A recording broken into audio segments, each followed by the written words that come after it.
Hey guys, and welcome back. So in this video I'm basically going to show you how to do an anti-breakage hair mask using Shea Butter.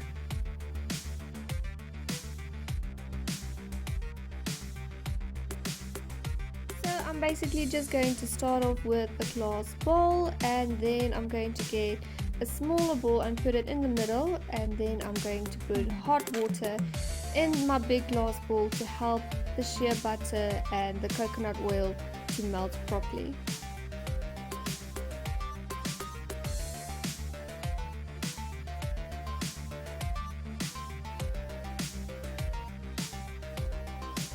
Then I'm going to start with 1 teaspoon of almond oil, which softens your hair, it strengthens and repairs your hair strands, and using almond oil also improves your hair resilience.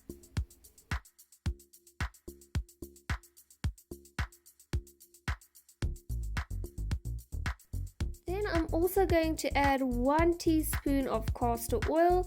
Now castor oil helps to lubricate your hair shaft, increasing your hair flexibility and decreasing the chance of hair breakage.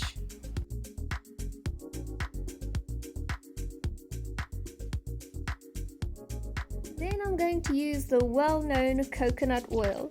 Now coconut oil helps to reduce frizz and split ends. It is great to use as a leave-in conditioner, and it also helps to retain moisture.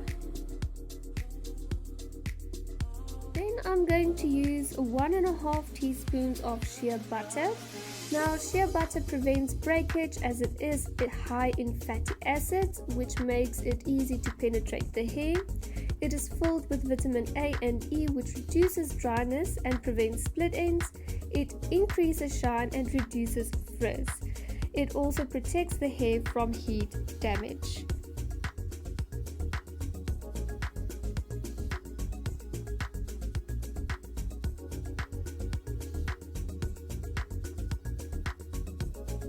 Once everything is mixed together, I'm basically just going to keep on stirring it to help the shea butter to melt until it becomes almost like a pasty mixture.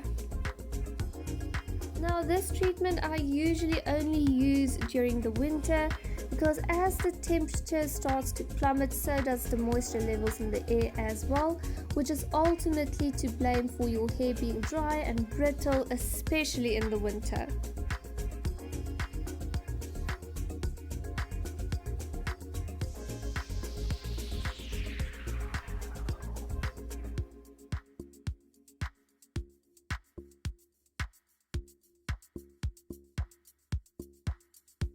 So basically I'm just going to brush out my hair to make sure there's no tangles, and then I'm going to add this mixture, mainly focusing on my ends.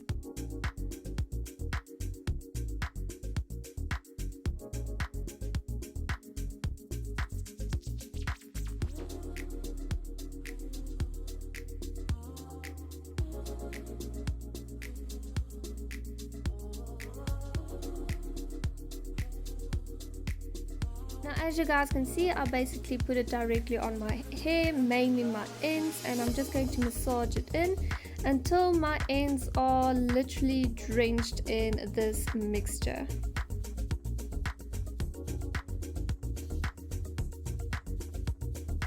Once my ends are drenched and there is any left over, I do work my way up, but I try not to go close to my roots or my scalp at all, because it is a very moisturizing type of mask, so it might make your hair a little bit oily if you put it on your scalp. So the best is to rather just focus on the length and mainly the ends of your hair.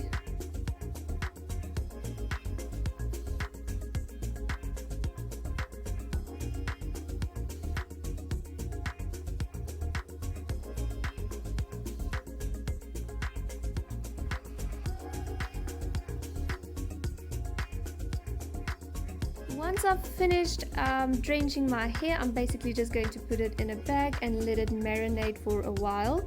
Now I marinated my hair for about 4 hours before washing and drying.